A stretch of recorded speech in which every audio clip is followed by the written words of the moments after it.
This channel does not promote any violent, harmful, or illegal activities. All content provided by this channel is meant for an educational purpose only. Brought to you by V-Guard, co-powered by Sensodyne O Bhimal বলো কথা Kesari. Associate sponsor Ultratech Cement।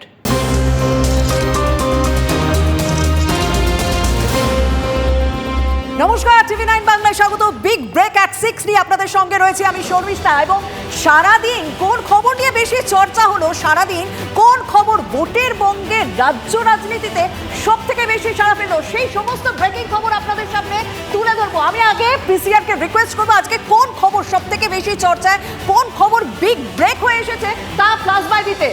Plus by আমরা খবর পেয়েছি কোন খবর, বয়ের আবহে আগামীকাল মুর্শিদাবাদে ভোট রয়েছে, তৃতীয় দফার ভোট মুর্শিদাবাদে রয়েছে এবং সেখানে তার আগে কিন্তু দিকে দিকে বোমা উদ্ধারের ঘটনা, তাই মানুষ আতঙ্কে রয়েছে। তাহলে ভোটের দিন কি হবে, এটাই একটা প্রশ্ন।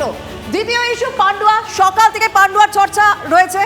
পান্ডুয়ায় বোমা বিস্ফোরণের ঘটনা, সেই বোমা বিস্ফোরণের ঘটনা এক কিশোরের মৃত্যু হয়েছে, বাকি দুজন গুরুতর আহত অবস্থা। এবং কখন ঘটলো, অভিষেকের ঠিক সবার আগে কোথায় ঘটলো, 1.5 কিলোমিটার দূরে, স্বাভাবিকভাবে চর্চা তো হবে। থার্ড ইস্যু কি, থার্ড ইস্যু হচ্ছে মমতা সরকার সন্দেশখালী ইস্যুতে কোনো রকম ব্যবস্থাই নিচ্ছে না, নেতাদের কোথাও একটা আড়াল করার চেষ্টা করেছে। সেরকমই তো টিভি 9 বাংলাকে এক্সক্লুসিভ বক্তব্য রাখলেন অমিত শাহ। কিন্তু মমতা বন্দ্যোপাধ্যায় তিনি কি থেমে থাকলেন? না, তিনিও থেমে থাকলেন না। তিনি কিন্তু সন্দেশখালীর ভাইরাল ভিডিও ইস্যুতেই শান দিয়ে গেলেন। তিনি বললেন পুরো বিষয়টাই পরিকল্পনা করে করা হয়েছে। কিন্তু ঠিক কি ঘটেছে, কি ঘটেছে মুর্শিদাবাদে, ঠিক কি ঘটতে চলেছে আগামীকাল, সেই নিয়েই আলোচনা হবে। আমরা সন্ধ্যে 6টায় যে সমস্ত খবরের দিকে নজর রাখি তার প্রথমেই থাকছে মুর্শিদাবাদ। কারণ প্রথম 2 দফার ভোট যদি নজরে দেখেন তাহলে দেখবেন ভোটের উপর শান্তিতেই ভোট রয়েছে, কিন্তু আগামীকাল থেকে দক্ষিণবঙ্গের ভোট শুরু হচ্ছে। আর সেই সঙ্গে কোথাও একটা সন্ত্রাসের আতঙ্কও তো ফিরে আসে, কারণ যেভাবে দিকে দিকে বোমা উদ্ধারের ঘটনা এবং যবে থেকে ভোট ঘোষণা হচ্ছে তবে থেকে মুর্শিদাবাদে বিভিন্ন জায়গায় বোমা বিস্ফোরণের ঘটনা আপনাদের সামনে তুলে ধরেছি। তাহলে ভোটের দিন কি হবে? মুর্শিদাবাদের অবস্থা সকাল থেকে আপনাদের দেখেছি কিভাবে কোথায় কোথায় বোমা উদ্ধারের ঘটনা ঘটেছে। ভোটের আগের দিন, কেউ বলবে এটা ভোটের আগের দিন, এই ভোটের আগের দিন মুর্শিদাবাদ জেলার 2টি জায়গা থেকে বোমা উদ্ধারের ঘটনা ঘটলো। সাগরপাড়া থানা এলাকায় আমবাগান, ভাবুন আমবাগানে সকালবেলায় তাজা বোমা উদ্ধার হচ্ছে, স্থানীয়রা বম্ব স্কোয়াডকে খবর দেয়, তারপর তা নিষ্ক্রিয় করা হলো। তারপর বহরমপুর লোকসভা কেন্দ্রের বেলডাঙ্গা এলাকায় সেখানে 18টি সকেট বোমা উদ্ধার করলো পুলিশ, সেগুলো নিষ্ক্রিয় করা হয়েছে।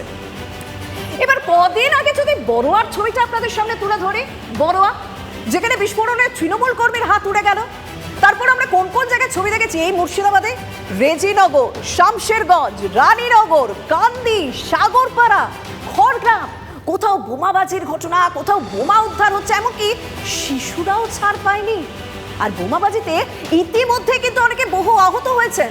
ইতিমধ্যে কেন বলছি, মনে আছে তো 23-এর পঞ্চায়েত ভোটের ঘটনা, যেখানে কার্যত প্রচুর হিংসা, প্রচুর সন্ত্রাস, প্রচুর রক্ত দেখেছে মুর্শিদাবাদের মানুষ।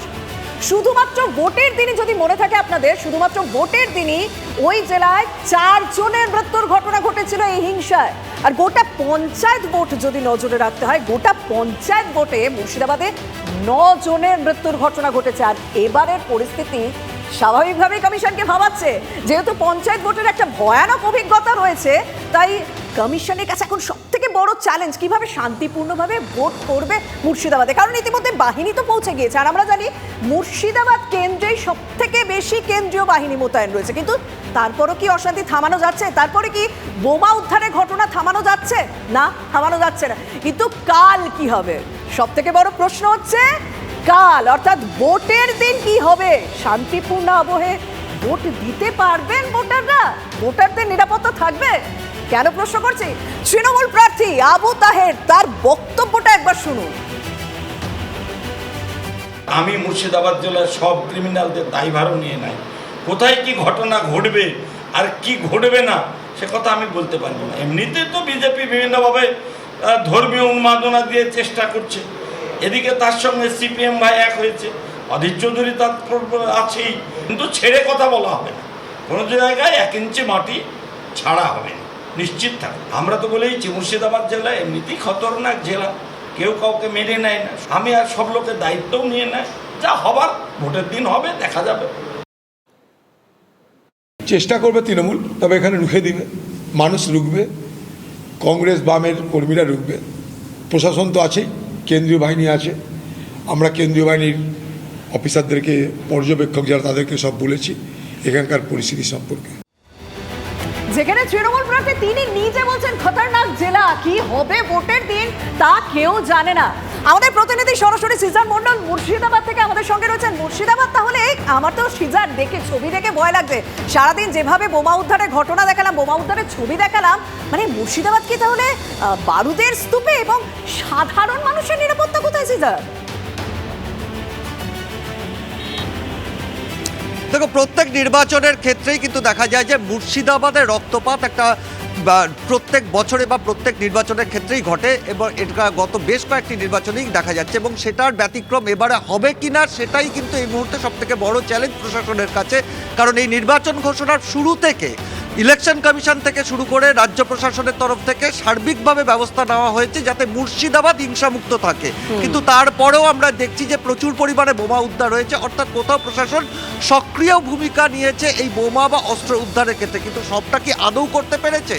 এবং সেখানে কিন্তু সবথেকে বড় সংশয়। এবং সেখানে দাঁড়িয়ে নির্বাচনের ঠিক আগে যেভাবে শাসক দলের এই জেলার একজন শীর্ষ নেতা কার্যত এই হিংসা সম্পর্কে নিজের দায় ঝেড়ে ফেললেন, সেখান থেকে কিন্তু ইঙ্গিতটা স্পষ্ট। এবং সেটা কিন্তু ডোমকল, জলঙ্গি, ভগবানগোলা, লালগোলা, জঙ্গিপুর, এই বিভিন্ন এলাকায় কান পাতলেই শোনা যাচ্ছে প্রত্যেকেই কিন্তু একটাই কথা বলছেন, কেউ 1 ইঞ্চি জমি ছাড়বে না। সেটা কেউ 1 ইঞ্চি জমি ছাড়বেন না। আর আবু তাহের, স্বয়ং শাসক দলের প্রার্থী, তিনি তো বলে দিলেন খতরনাক জেলা, কি হবে ভোটের দিন তখন দেখা যাবে, সমস্ত দুষ্কৃতির দায় আমি নেব না, কিন্তু সাধারণ মানুষের নিরাপত্তা থাকবে। তো সেদিকে তো অবশ্যই আমাদের নজর থাকছে। কিন্তু আশ্বাস যা দেওয়া হয়েছিল, কেন্দ্রীয় বাহিনী পৌঁছে গিয়েছে, কিন্তু সব থেকে বড় প্রশ্ন, এই কেন্দ্রীয় বাহিনী যে পৌঁছেছে তার দেখা মিলবে তো? কারণ পঞ্চায়েত নির্বাচনে যে অভিজ্ঞতা রয়েছে তা নিয়ে কিন্তু সংশয় রয়েছে জঙ্গিপুর লোকসভা কেন্দ্রের ভোট কর্মীরা। বুথমুখী হয়ে গিয়েছেন ডিসিআরসি থেকে, কিন্তু ভোট কর্মীরা তারা সংশয় রয়েছেন। গত পঞ্চায়েত নির্বাচনে কোথাও বোমাবাজির জেরে রক্তাক্ত সহকর্মীদের ছবি দেখতে হয়েছে, এবং গাড়িতে তাদেরকে নিয়ে ফিরতে হয়েছে রক্তাক্ত অবস্থায়। তাই স্বাভাবিকভাবেই তো একটা ভোট কর্মীদের মধ্যে ভয় রয়েছে, আতঙ্ক রয়েছে যে তারা কি শান্তিপূর্ণভাবে ভোট করাতে পারবেন। কোথাও আবার বুথ থেকে উধাও হয়ে যেতে হয়েছিল প্রিসাইডিং অফিসারকে পঞ্চায়েত ভোটে। তাই এই অভিজ্ঞতাগুলো বারবার তাদের কুড়ে কুড়ে খাচ্ছে। তাই কোথাও একটা তাদের মনেও ভয় রয়েছে। তারা ভাবছেন যে সেই অভিজ্ঞতার পুনরাবৃত্তি হবে না তো। তৃতীয় দফায় নির্বাচন তো করতে চলে এসেছেন, কিন্তু কতটা শান্তিপূর্ণভাবে ভোট করাতে পারবেন সেই আশঙ্কাতেই রয়েছেন ভোট কর্মীরা। ডর ভয় করি না, বম আজ মারবে, কাল সকালে ওকে মেরে আসবো। আজ যদি আমাকে ওখানে বুথে বম মারে, কাল সকালে সেজে কুচি ওকে বম মেরে দেবো। ওই বম টমকে ভয় করি না। গত পঞ্চায়েত ভোটের যে অভিজ্ঞতা হয়েছে, খুবই বাজে অভিজ্ঞতা। আজকেও যখন এলাম বাড়ি থেকে, তখন বাড়ির সবার মুখ থমথমে ছিল। পঞ্চায়েত ভোটের অভিজ্ঞতা খুবই খারাপ, খুবই ভয়ানক ব্যাপার ছিল। আমি যে বুথে পড়েছিলাম শামসারগঞ্জ ব্লকে, সেটা আমার বুথে দখলও হয়েছিল। Brought to you by V-Guard, co-powered by Sensodyne ও ভিমল, বলো কথা কেশরী। Associate sponsor UltraTech cement.